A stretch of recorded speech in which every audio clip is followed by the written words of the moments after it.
बच्चों में सर्दी जुकाम खांसी होना बिल्कुल ही आम बात है। अब ऐसे में क्या होता है कि अगर मौसम बिल्कुल परिवर्तन हो रहा है, जैसे कि अभी का जो समय चल रहा है, जिसमें दोपहर में तो गर्मी होती है और सुबह शाम को हल्का मौसम ठंडा हो जाता है, ऐसे में बच्चे ना सर्दी जुकाम की चपेट में बहुत ही ज़्यादा जल्दी आते हैं। तो उसमें क्या कर सकते हैं, अब आप लोग क्या करते हैं, दो ही ऑप्शन होते हैं, या तो आप मेडिसिन देते हैं, उनको ओरल सिरप देते हैं, दूसरा होता है कि विक्स से मालिश करते हैं, या किसी भी और कोई भी क्रीम हो, जेल हो, उससे बच्चे की मालिश की जाती है।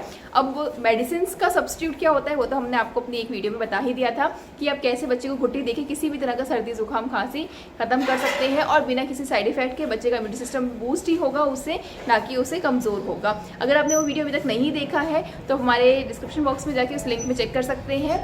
अगर आप हमारे चैनल पर नए हैं तो इस चैनल को अभी सब्सक्राइब कर दीजिएगा, जिससे कि हम नेचुरल सिस्टम से, प्राकृतिक तरीके से अपना इम्यूनिटी सिस्टम कैसे स्ट्रॉन्ग कर सकते हैं, कैसे हर बीमारी से लड़ सकते हैं, उसकी आपको सभी जानकारियाँ देते रहते हैं। अब बात करते हैं कि दवाई तो हमने बच्चे को दे दी, लेकिन फिर भी एक होता है ना कि मालिश जो होती है उससे बहुत ही अच्छा रिजल्ट आता है। किसी भी तरह का सर्दी जुकाम हो या बच्चे की इम्यूनिटी बढ़ानी हो, तो मालिश जो पूरी बॉडी पे करनी है वो आप तिल के तेल से कर सकते हैं, सरसों के तेल से कर सकते हैं।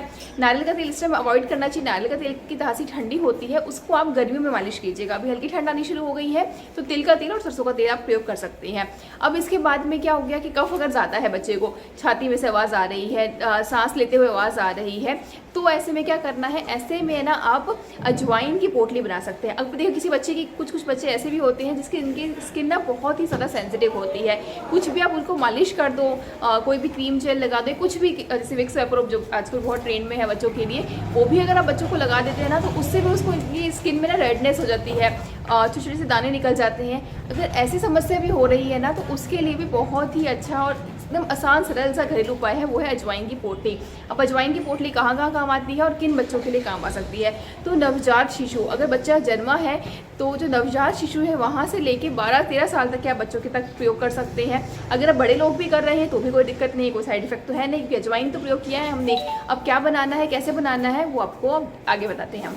अब सबसे पहले हमने लिया है अजवाइन। अजवाइन लगभग 2 से ढाई चम्मच आपको लेना है। अजवाइन में विशेष ध्यान रखना है कि अजवाइन ऑर्गेनिक हो, जैविक हो और अच्छी खुशबू आती हो, तेज़ खुशबू वाली हो। इसके बाद में आपको इसको हल्का सा गर्म कर देना है। माफ़ी चाहूँगी, मेरे पास तवा नहीं था इसलिए मैं इसे गर्म करके नहीं बता पा रही। मेरा जो मेन पर्पज़ था वो आपको ये बताना था कि इसको पोटली बनानी कैसे है।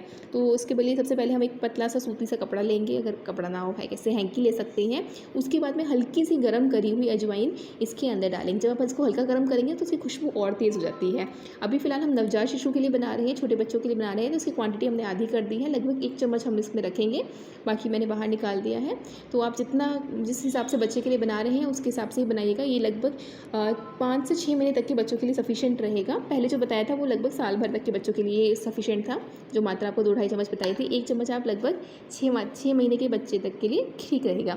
अब इसमें ध्यान रखना है कि जो पोटली बना रहे हैं ना, इसी कपड़े की हेल्प से गांठ लगा सकते हैं, कोई दूसरा कपड़ा या रबर बैंड ले सकते हैं, और थोड़ी ढीली बनानी है। देखिए इस तरह से हल्की सी ढीली बनानी है, टाइट बनाने पर ना उसकी खुशबू अच्छे से नहीं आती। अब इसमें करना क्या है, इस तरह से जैसे टैप करते हुए बच्चे के चेस्ट पे कपड़ा हटाकर उसकी सिकाई करनी है, या फिर इसको इस तरह से आप रब भी कर सकते हैं बच्चे की छाती पे, उसकी बैक पे, दोनों तरफ उसका हल्का सा रब कर सकते हैं। या फिर इस तरह से ना उस पर पोटली में अजवाइन को स्प्रेड करके आप बच्चे की नाक के 5 से 10 सेंटीमीटर की दूरी पे इसको रख सकते हैं, जिससे कि जब वो सांस लेगा ना तो अजवाइन की खुशबू उसके नाक के अंदर जाती रहेगी।